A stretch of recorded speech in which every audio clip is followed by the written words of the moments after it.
I'm just trying to get a peace of mind. Make money, increase the grind. Just know that I'm good as long as I know that all of my people fine. You can never compete with time. Tell America cease to fire.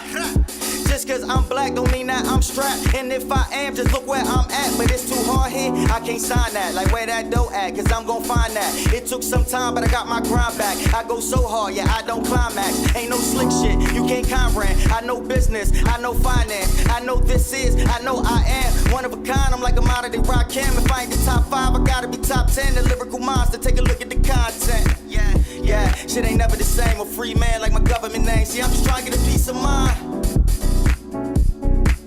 I'm just trying to get a peace of mind. I'm just trying to get a peace of mind. I'm just trying to get a peace of mind. I'm just trying to get a peace of mind. A nice house and a decent ride. Whenever you want more, you gotta go look for it. Whatever you seek, you find. I wanna see all my people rise and try to set all this beef aside. It's enough money for you, it's enough money for me. But they don't wanna get paid, them niggas wanna compete. I don't wanna compare, I just wanna achieve. I put my life in these lines, I wear my heart on my sleeve. How you sit on your ass and then you call it a dream. Got my foot on the gas, cause I got quotas to reach. Got a junior to raise, I got the daughters to teach. I gotta give them the ropes, nobody told them to me. Yeah, they hate to see a black man winning, but I see right through them like a cat scan with it. I remember back when I was pitching backhand with it, running base with a 9 like the last damn minute. Yeah, I made the evident change, a free man like my government name. See, I'm just trying to get a peace of mind. It's Monday, damn it. CMPRadio.net, man, cultivating mature positivity studios. It's another day for the morning meeting. Tomorrow is a great day to get out and vote. We're going to talk about that. We're going to talk about President Biden's Venmo account. We're going to talk about rapper Fat Joe comparing DJ Khaled to Quincy Jones. He did that, right? Then we're also going to talk about the 2020 Hall of Fame, the Basketball Hall of Fame class, right? Which included posthumously Kobe Bryant. And see what happened up there, right? But we're going to talk about all these things on the morning meeting, so share this live. Tell everybody to tune into the morning meeting because you already know I got my family in the building. I got C's, man. He's a new guest. He's a new guest. A new family member. He's been a part of the radio station. Naf is mad because he didn't get up out of his chair. So she already ready to fight. But young fella. Yeah. Yeah, man. Tomorrow's a great day to get out and vote, man. Yeah. Make sure you get out and vote. I ain't voting. I don't have nobody to vote for. It's a lot of things. It's a lot of things on the ballot. I think you should at least go and see what's on the ballot. I'm gonna look at it. Right. I'm definitely going. In line. You on your way, Kev? Come on, Kev. Come on through. We would love to have you. Kev at work.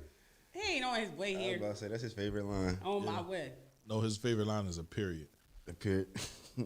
That's how I get the comments. Yeah, that move his stats back up to the top. Oh. So when somebody views your old live or old, it moves it back. Sorry for telling you a secret, Kev. I'm sorry. I take it back. I don't have that many comments to steal your secret, Kev. I'm sorry. Yeah, it moves it back to the top. Most people put the period in there so they get the notifications for the comments that's coming. But his is always on things that have already been displayed, and he just lets it resurface so you can see it again. Yeah, or you might have missed it the first time. Shout out to Kev, though. Yo, I wanted to put C's real name up on this joint so bad. Oh, man. This bull, man. I ain't want to do it. Be like, yo, come on, man. Why you put my real name Man, listen, that joint been all over the place for the past year, so it's like I'm more comfortable with it now. You feel me? You had it your whole entire life, though. I know, but I wasn't ashamed of it. It was just like it was a nerdy name. Like you hear Cornelius Clifford, you be like, oh, that nigga's weird. You see that exact face right there, but it gave me a lot of job interviews, though. I'll tell you definitely get you a lot of job interviews. It get me all the job interviews. I love my name. I love to see the face of the people that call me in for an interview when they see that I am me. Oh shit, he's black. I get that. The face she just made, right. I get that all the time. Right. Remember, I was talking to you about the interview I had that one Friday. Right. The bull thought he was hiring a white man. I walked in, pizza. He figured, all right, I'm getting a white guy. Cornelius, I walked in there, his chin hit the floor. Boom. His chin hit the floor. So wait, your last name is Clifford? No, my last name is Newsom. My middle name, CCN. That's where C's come from. He got 3 first names. Yeah. My last name is Cornelius not a first name. Clifford Newsom. 3 first names. Newsom is a first name? I'm going to say it is. This is not the topic of the morning meeting, okay? We not Oh, going. we're trying to get. Well, to know I you, don't get her interview because my name is Nafati. So they don't even call me back. Yeah, they don't. They be like, no, we can't even pronounce that at this point. No. Now, Fate. How do you pronounce this name? They say Nifati, Nifate, Nafate. JP says 950. 950. 950. Bishop Knox say 915. Right. I was just gonna call you now. Yeah. And then they spell it so wrong. It irks my life. It's NIF. It's an I. It's not an O. It's not an A. But you know, hey, I don't know. Cornelius. What does this start Clifford. at? You was texting me something? You said it. Oh, okay. I was I'm like, like, it's start start- making decisions without sitting down and pondering on it first. It's just get on my nerves. Didn't I say get on my nerves in here? Get on my nerves. He don't even put no thought. Yeah, man. So I can do that. No, the fuck you can't. You didn't even look at the schedule first. You gotta look at the schedule and be like, oh, I can't do that until I do June. be over scheduling shit. Yeah. I do. Just jump right in it. I do. Hey, y'all. How So was what's the y'all point of writing weekend? stuff down if you're not gonna go back and look at it? Cause you when Leslie, hurry up back. that's all you was telling me was right. Pay I was attention. telling you Right. my weaknesses, bro. Like the things that plague me is the fact that I don't write things down, right? I have meetings and I don't fucking remember, and I double book and overbook, and you know, I'm learning, right? I know the one thing I'm definitely learning. What's up, Leslie? How you feeling? Without Leslie being here and helping me out at the radio boy. station, I'm learning all the things that I have to do better. And the Because things she- that you really don't have to do, that you think you think you got a lot on your plate until you realize what she actually had on her plate. I mean, you know, she started off here as the coordinator for Live 365, right, making sure the music was straight in the CMP Radio app, right. Then she moved up to, you know, my personal assistant. Thank Then you, she moves Leslie. up to station manager, right. Now she's a COO, right. Everything that she's contributed to the running of the station, the shit financially, and manpower wise, right. You know, it's only right that, you know, she's still donating money, like she ain't never gave up no money, right? So I gotta give her.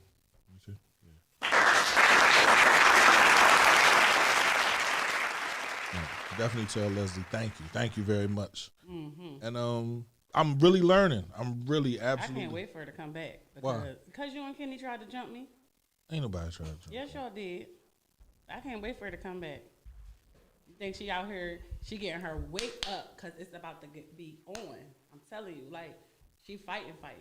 Oh yeah, she definitely fighting. So when she get here and she knock the shit out of you, you gonna know. I mean, and that's Shout out just to her, if she chooses to hit me, then that's just how Go it's ahead, gonna boo go. boo. Dante just said, "Go ahead, boo boo." Shut the fuck out. But go ahead, man. Giving a shout out to all the sponsors. Yes, we got Northern Marketing, Mecca, Mind Our Own Business, LeBron Construction, KC Electric, the Boys and Girls Club of Chester, Pressure Inc., TFG Tax Pros, and Abstract Kings. Let me tell y'all, right, the Abstract Kings are taking over Miami. They have a gallery in Miami now. Oh shit. Shout out dope. to them. That's dope. I don't Oh got no shit. gun.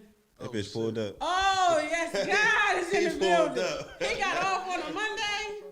And he wasn't even going to say no. He slid right in his joint. His clothes not as little as they normally are either. Oh, snap. He can't have no tight jeans because he made the stats earlier about the Genuine, the jeans. He said niggas was wearing Genuine jeans, so Oh, man. he got to loosen up the clothes. This is a special edition. Oh, good morning, yes, God. You feel me? I stopped finished cutting the grass. You know, I'm multi-talented. Oh, you working. Shout out to Kev. He is now officially, if you want a surprise proposal done, Kev gonna get Yo, I it. don't know who made me the godfather of that, but I appreciate it. You gonna, Man, listen. listen, you Your was work so made you close the to that godfather. girl, the church Calvin. Yeah. You was so close to her, you could see the tear. You was so close Let to me tell you GK, you could see the let me tear tell you coming what down that his is. eye. You know, people got a PPP. I don't know what y'all talking about, but I don't mean to interrupt. But Go ahead. People got that PP Okay. thing, and I used it for a new lens and a new camera. So now you're My gonna see God. some real effects. My God, that's what you You're were gonna think supposed I'm in that face, but I'm like 10 yards behind. But That's you know, what you I supposed used it to the right way. It's for my business. I'm a sole provider. I can supposed pay to do. myself. Hold on, time You know out. what I'm saying? Y'all lucky I ain't go to Miami yet. But, You got the yeah, that's why you can see all PPP. that. You got the PPP and didn't give me $1,000. That's all you want? That's all you want. You know it's public, right? You know people looking at you now. But They look, but so listen. So my business name is on the PPP. Let's get into it then. My business name is on the PPP, saying I got $97,000. I got Jesus. absolutely not a dollar. Is my business 97? legit? Yes. Well, is my business legit? Absolutely. that's legit. Do I have the amount of employees that I have? lit. Absolutely. I ain't get no money though. I didn't get a dollar. Like Chester is so busy What you trying to mean? tell other people's business. How you didn't get no money? I didn't get a dollar. But they listed you on there? My name is listed on there saying, it also says that I haven't received, it said undispersed amount. But people were so busy, they all trying to tell not business. But when I say I didn't get a dollar from the PPP, I didn't get a dollar from the PPP. So everything I got coming, I'm really earning. They offered me 40, but I denied it. I said that's too much. You should have took the 40 because you Definitely can have it should've for took it. Should have giving. bought an I don't need that iPhone. too. I don't need that for no damn new camera. No, should've bought an you iPhone. needed for a That's for new yourself. camera. You could Yeah, have. but I still know. Hell no. You could have now been. That's just paying- too good to be true. You could have hired a little cameraman. Somebody in training, got your little protege. Yeah, I could. Yeah. You should have took it only because it. You're not I- responsible. I'm not that greedy. No, I'm cool. No, it's not about greed. It's about literally enhancing your business. Yeah, Facts. but for what You they coulda gave me, left it it's sitting. great. Yeah. I'll take that and I'm good. That I totally understand. You But know, I would y'all want to go look at the list, go look it up. it- I'm legit. Child, they done revised the list. I'm It's legit a lot now. more I people can on there. literally say I'm LLC. Thank God. God bless this country. You know Yeah, what I'm I've saying? been So I'm LLC legit. So look since it up. 18. It ain't no fraud thing going on here. So it's real. I've been LLC since 2018. And 2019 is when I received my actual paperwork. Right. But I paid in 18. So I've been legit for a while. People swear they know what they talking about. They out here telling people business. Yeah, she doing this, she doing it. I'm thinking I am doing all of that too. Yeah. That's an also. That's got two O's at the end. But shout out to you, kid. Like, Thank you. I catered that one that you did on Saturday. I know. I was waiting for you to pull up, but it was your son in there. I'm like, oh, damn, I thought it was you pulling in. but it's all No, good. I couldn't. My But- bedroom but was on But fire. I like the way how you handle, how you got, your peoples in place. that My know everything. employees, Yes. yeah, they employees. Yes. The ones they say that don't work. Yeah, shit. They on point. They work and they get paid way more than me. They on point. Well, I wanna what y'all talking about? Well, This ain't about me. I just wanna make. We it talking about voting We tomorrow. talking about what you voting tomorrow?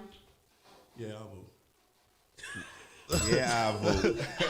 You know what? I mean, not to be political and all those other things, and I don't listen, right? I definitely don't listen. But now, the other day I'm learning that I should just. But the radio station is accessible to everyone, right? I want the radio station to be acceptable to all the candidates, Right. everybody, right? But it costs money to be here. Yeah, It's advertisement. It's a yes. business. It costs money to advertise and talk about your situation. So Stephon Roots and his campaign, they paid for their stuff to be here. So Right. I would just expect the other people to pay for their stuff to Yeah, I be see here. that you've been running around with that, but I understand. I understand. Right. That, Shit, that's the other side of it. $5,000. It don't. You don't have to talk about. No, your I'm just saying that's yeah. $5,000 that was given to me from them for me to sit there and talk When you about. talk about, you talk don't about a have to loan, can I prove- get a loan? You Shit, can't- that you shit don't went have into to prove- the business, bro. You don't have to prove to them that someone actually Yeah. paid you for business that you run. You just prove to them that they're not who they Yeah, say. if anybody understands what you have here, they will understand this is a business in itself. This Yeah. shit costs This is $3,500. your own marketing Oh my tool. God, nah, You shut don't up. have to keep talking about numbers. But though. you have to talk about the numbers because people you don't. people don't Thank you. see what you care. If you talk about numbers to customers, right? Only Everybody, to customers, but not public. everybody's. This is why do people hold? Stop. And I don't have a price list that's public. I talk to Thank people you. directly. Now, if you have a Why? public price list, then Why? you- Because I can charge you what I want. That's the great thing about being a sole provider. You're a sole provider. Him This, too. Yeah. this is a whole. I'm never like this. Anybody want to book me? I'm never putting the price list out because Why you're not? not going to stick to. Because everybody's thing different. is different. Yeah. My event can only need you for 2 hours. How you Right. gonna tell me $500 an hour Yeah. and you're only coming in for 20 minutes? You know what I'm saying? If that's his price, that's his price. But I can't put it up there. Oh yeah, so Nah, for I $500 ain't you doing get this, and this. Now he can make a package fee, but he Yeah. doesn't have to make it public. You don't have to tell people your prices. You only have to tell the individual who's asking you about Right. pricing. But you like have- the meeting you had this morning, the conversation was between you and him. Yeah, So for- if you decide to charge him $5, that's all you charge. Now, for example, you wanted me to do your birthday party. Right. Now, if I had a price list up of my original prices of what I wanted to, us being friends and who we are to each other, you wouldn't want to pay that. Oh, that's another thing. No more friends. No more friends. No But more my friends. Friends don't pay the bills, man. But my point is, I can charge you what I want. How long you been doing this? 10, 11 years. How long did it take for you to understand that there's no friends in business? Probably in the last 2 years. I was going to say that. So it took 8 years. Listen, 10 years, right? 10 years I've been doing this. Right. Over 600 videos for free. Right. I never understood the business part of it. Right. It took me the 11th year to get an LLC. Right. So that shows you now I'm just understanding everything. Everything. Just like with this is all new to you, and now you're understanding you Right. can't be too nice because now you was going to do what I was going to do. Showing up everywhere, just doing this and that. This is a business, it's time. Right. Yep. You know what I'm saying? And Somebody if they tell ain't me. inviting you and paying you to be there, I ain't about to go coming. in. You about to go in? Go in. Talk about it. Go in. I was about to go in. I'm with But Kev. but you understand that this takes a lot to run. Absolutely. It's money, it's business. And I didn't understand that because I was so into showing love Right. for the city. I was about Did to you love. figure it out after I you never broke your I never first even got camera? into it knowing it was gonna turn into what it turned into. Right. Did You know what I mean? Did you figure it out after you broke your first camera? Because I figured it out after my stove broke. Like I can't keep doing this doing the favors. I never giving them part time. cause I never understood the business aspect of it. I was just doing it for the love. Listen, I realized that once I really got business with people and I started charging my fees, they stopped asking me to come. They stopped asking me to bring a dish. They stopped for me to bring a dish to your event that you invited me to. I still got to charge you. Yeah. I'm not. You can't do no favors in business. Yeah. I can do it. It's like a donation. I can donate that.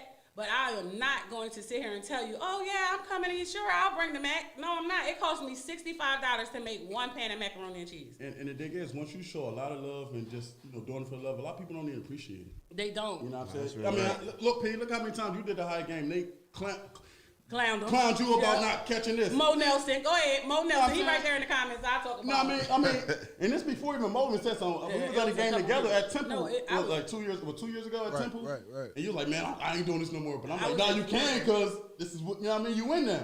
Yeah. I was in Florida and they was talking smack about him paying attention to the game and not paying attention to the cameras. And I'm thinking, okay, so if you are a fan, what do you think he is? And if you know that we need better equipment or we should have different equipment, then yes. Then how about you donate to the cause because it's allowing you to be in a place where you will be able to step foot in. Yeah, Mo, you remember, and that's the thing. That was all for love though, because I never looked at what I was doing as a business until you can understand. I was doing stuff what people doing this year 10 years ago. Are you talking about when he was wearing the big shirts? Yeah, big Kev had on a yeah. You know, I was walking down high. No tattoos. I remember when Kev was down the park. No tattoos. Yeah, with the Metro phone. Yeah, you was up there. Yeah, I was up there. I ain't rap, but I was up there every Yes Guy video at the Chester Park. Yeah, if I I was knew up what there I knew just for now, I would have charged like $20 to get on that joint. Dante, that is so true. You know what I mean? Joints I did. You know what I mean? Listen, But I was there for all of them, bro. Dante, right? You still gonna do it? Still gonna do what? Do the same thing that we I tell ain't you. I'm not doing. I mean, but the thing is, you gotta learn for yourself. I mean, if you I in ain't this now, getting P. He know. And P understand, but he has a good heart. He always had a good heart. All the just like criticism. me. Listen, I watched you put together that whole joint with Rondé before you was Yes God. Well, Right. you was Yes God, but still, before you were the Yes God you are now. Yeah. That footage you put together with Rondé, that very inexperienced footage is like the highlight of his career. Right. Yeah. It gives you everything from being on 7th Street at the basketball courts to being on the high floor to being on the college floor. Like, you just everywhere. And that was just for love. And that's another thing. Your editing technique and timing is impeccable. It's a turnaround. Because I've been doing it 10 years ago like that. Chester Love Park, it. them joints will go up the same day. Same night. So now you putting money behind me? What you think I'm gonna get it right away? Yeah, that's what I'm saying. That Let's right get it. there will make your price I high. was I'm going straight home and get it done. You go straight home and edit it and shit. Kev went upstairs. He's sitting upstairs. He eating. I'm like, what you doing? He like, you'll see. I still was at the event. Everything was up. Right. That to me is I mean, worth your because money. that's the passion. That's the passion and love I have for what I created. I like the sober Kev though. That's all. I do too. But Sober I miss Kev the is a other motherfucker. thing. Don't miss them. Don't miss Hey, them. I miss it, but I don't think I'm ever go back to it. But I miss it. I like the sober Kev. What do you miss But I about it? came here and interrupted your whole No, situation. no, What you y'all here. talking about? We're gonna talk about voting. You here? We gonna talk about You voting. know, I can't say it because Pierre. You going? You said So what? I can't. I was gonna say, you know, people ain't really going out anyway. So Yeah, but we're gonna get into it. I miss that stuff, but I don't. I miss it, but I don't miss it. I think that the natural high is way more better than I'm the more actual, focused. I'm more focused now, though. Yeah, you are. I'm You more still focused now. dancing, so Oh, yeah, I obviously can dance wasn't even the better liquor. now. Yeah. It wasn't the liquor. Listen, at a couple months ago, I was at an event, and I'm like, I know he did. Let me see that cup. I done snatched the man's cup out his hand, like, He got fruit punch in It's juice. Yeah. He pulled the Wendell Butler on me. He got It just looked cute. right You know what I'm saying? It's a mock joint. But yeah, I like this over, Kev. Shout out to you and everything that you're doing. You're catching moments that people will always be able to remember from your footage. I always say pictures last a lifetime. You're in the moment right then and there, but you can go back and see it. I think that was my calling. I think that's the perfect, ideal thing that I'm great at is these moment catchers. Yeah. Right. So that's my lane. That's what I'm sticking to. I ain't doing nothing else. I don't want nothing else. I don't want to do nothing else. You don't want to do no regular So photography? don't try to make me no host. You know, I tried it. That ain't what I'm here for. You know what I mean? When you first came into this, I was catching that. You know what I'm saying? That's epic. That's epic. You know what I mean? I got that footage when you first started. Right. You know what I mean? Before Nafi was on board. You know what I'm saying? When I first introduced you to Coach Bell. Right. Now y'all like this. Right. You know what I mean? So that's what I'm good at. Absolutely. You good at this. I'm hearing you using big words now. You got all this nice Using fancy big stuff. words My man now. using his big word. You know what I'm saying? Using big words now. Yeah, I mean, you're great at what you do now. You can talk to anyone now. You know what I mean? Without sounding street. Like you're very. I didn't sound street before. Yeah, you did. I mean, you got your ways. You know, When you did can turn you it off ever and know turn me it to on. sound street now? He can turn like he can go both ways. You can definitely have a conversation. When you're with talking somebody to on the them street. new folks now, you're a whole different person. Now, Now, when you was on a parental advisory, you a different person. You know how to turn it off and on. I know how to turn it off and turn it on. Yeah, you're good at that. That's how I survived for so long. Like, fake it till honestly. you make it. That's what you're showing. It's not fake it till you make it. It's being from both sides of the street. Like we talked about that Friday. I didn't grow up in the project. Oh my God! Have you ever stayed over somebody's house in the project? Yeah, my cousin. You? Yeah. Did you ever live in the projects? No. Well, I lived in the Bennett for a little bit, but I wouldn't classify that as living in the project. Why not? Because I wasn't there that long. I wasn't there that long to say I lived there. Did you live there for longer than 7 days? Yeah. Then you live there. Don't try to downplay my project of all projects. Like that's my way. I'm saying I didn't have no personal long stay in the project. Like I was there for like 2 months. That's a lower bid right there though. Like living in the project. I lived in the project before the rooftop, so we had XP. Kenny, like, you ever lived in the project? He like, no. He like, how about ever stayed in the project? No. He like, no. He like, man, then you don't know the struggle. You don't know what we went through until We you was had talking about macaroni and cheese. How to cook the macaroni And they gonna and cheese tell me in I this don't know. project ovens. I don't know what good macaroni and cheese tastes like because ain't nobody in the project never made me You ain't had macaroni no and project cheese. mac and cheese. You ain't had good mac and cheese. My Huh? grandma grew up in the LV. My grandma So didn't she- grow up in the LV, but she raised her kids In until the she LV. moved to 3rd Street. It's something different about them stoves, bro. The project stoves, the one that they give you, they cook in like 45 minutes. And you gotta look, like literally watch it. You can't walk away. Like my stove has a timer on it. I can walk away and do everything on its own. The project stoves, I'm taking a gamble if I go out front. Like, bitch, and it's from the kitchen to out front. Shit start But smoking. we just started talking about like living in the projects and like adapting to your environment, right? We came in.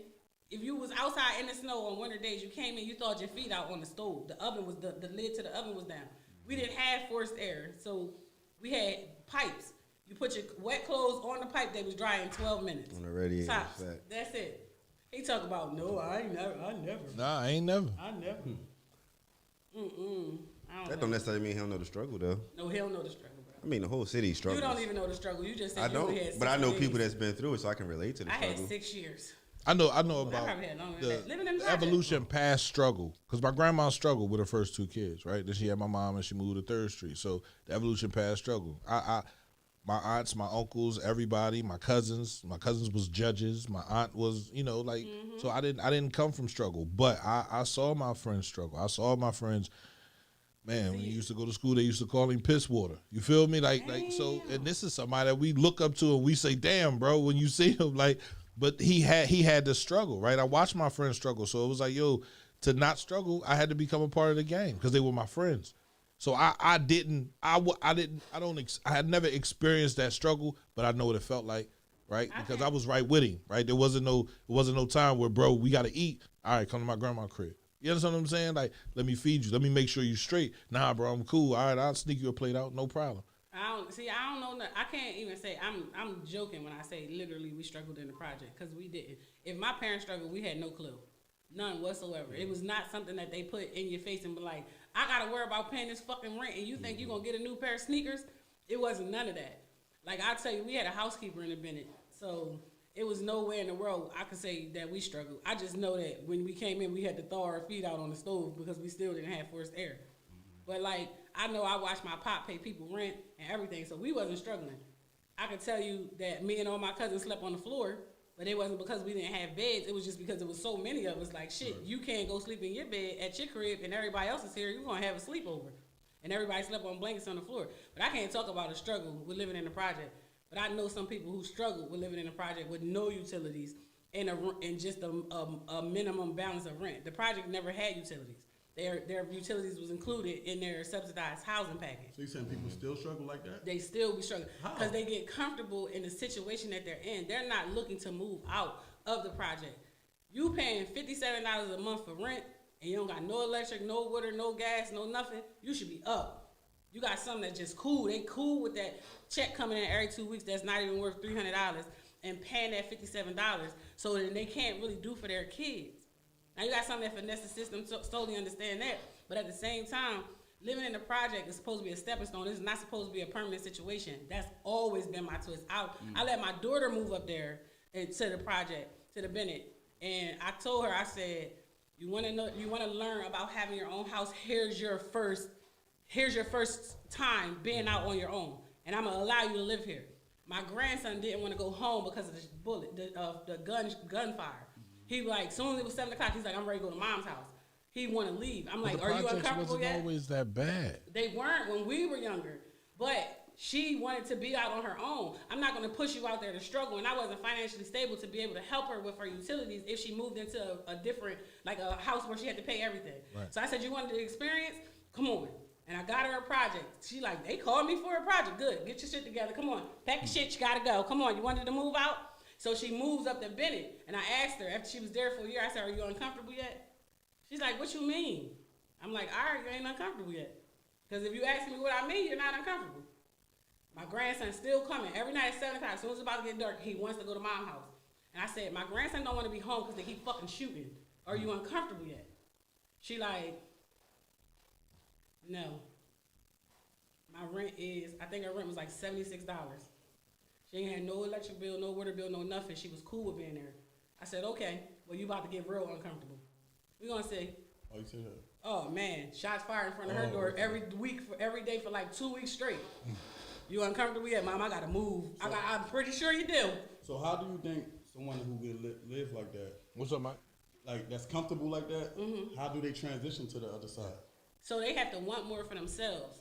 She wanted more for her children. So she started to look at it like, it's not safe for my son to go outside and play. It's not safe for my kids to be outside and in front of their own door after a certain hour. Right. So with that being said, she saw something different. I can't keep staying here. And I told her, I said, I ain't living the projects as an adult. Never. I never did. And I meant I was never going to subject y'all to that because I know what the struggle was like of living there. So we went back and forth with it. And then she moved out, and now she lives in a nice area outside of Chester, and she pays everything. So she appreciates it more. She ain't just walking and dropping her shoes at the door and taking her clothes off and doing whatever. Now I got to keep my house clean. I got to do this. I got to do that. And I worry about if my kids can go outside and play, now they can't. So, she had to learn from it. So the struggle actually helps, though. It does help Struggle some. builds character. Some, though. It depends on what the type of person it is and what the person wants. Yeah. If you're trying to change the whole situation and have like that testimony, you like I was living in my own struggle. You know what I'm saying? And I would never go back, but I miss it. But I know the benefits of not. It's being okay as toxic like I was. It's okay to miss things that you once had, but you have to know if it didn't benefit you in that moment, you didn't lose anything. Right. So I miss going out and hanging out with my friends. If they ain't coming to the porch nowadays, I don't even see you. Right. They be like, where you at? On the block? Yes, I am. If you're not coming here, I'm not gonna see you. If you want to go out to any of these local bars, I can't risk myself. Because I'm already at an age where I'm at risk in health-wise. Okay. So I can't risk myself on the other side of it either by coming out, being in the bar, possibly getting shot or bumping into a fight or anything. Like, they out here, they scrapping. They doing it big out this joint. Yeah. I'm like, no, how you buying $500 bottles up a bar in Toby Farms and you living in public housing? or you getting assisted with living. I'm not saying you shouldn't do it. I'm not saying is anything wrong with what you're doing if that's what you choose to do, but I'm just saying you shouldn't do it because that's not always going to be available. The times that we're in now is not always going to be available. I think after you get a certain age, it's not okay. Like, you got to prioritize and you got to put what's more important forward. Like, when you living in that type of situation, like, all right, it's okay to do it every now and then, but after a while, like you said, you should get tired of it. Yeah, like, but you should want more for yourself. I think it's more the young folks that do that, though. Yeah. And no, it's not just the young ones. I'm sorry, it's more men that's doing it. There's a lot of men our age doing it. That's doing it to impress the young girls. So that's the thing. Like, you buying a section in a local bar. I mean, hold on. But it's the vibes you're caught up in. That's why I'm afraid to even go, because I know how I used to be. I never was into the bar, but I'm a fraud by nature. But I know. That's why I'm afraid to even go to them doors. You know what I'm saying? That's why I'm like, I miss the vibes. This the atmosphere, because when you're in an atmosphere like that, you get so caught up, like, you're not even thinking like, all right, well, if you spend $100 on shots, it's a bottle anyway. It's not a bottle. Like $300. No, I'm talking about. No, I'm just saying. I remember if you spend at the bottom, somebody bought me a bottle of Ciroc. Yeah. And he's like, "Hey, you're gonna spend $100 anyway," and I ain't never looked at it like that. That must be the Yes God discount. Yeah. Because if you go to you go to Philly and buy a bottle, you're going to pay everybody $300. The bottles was like $100. It's not the biggest bottle. bottle. The bonnets? Yeah. You buy a bottle in the bonnets? Yeah. See, that's the problem right there. But Cooper's different because it looked like one of them. I don't care what it looked like. I know where it's at. If I walk outside, I still feel like I can get past. I mean, on the other end, it looked great, and it's a great vibe. And they're still fighting there. I understand, but it's a great vibe for this new generation. The best day in Cooper's is Thursdays. Shit, I thought they said it was Wednesday. That was a day party. That was a day party. That's why it was a day party. I'm looking like, damn. Thursday. You know what's crazy? I ain't been to Cooper's yet. Every day at Cooper's. I went there one time. I spent $54 in 10 minutes. I'm never going back. But I'm gonna say this. I don't care if I got I'm it gonna or say not. this. Because I ain't a shady person. I ain't saying you are, but you know, your thoughts are your thoughts.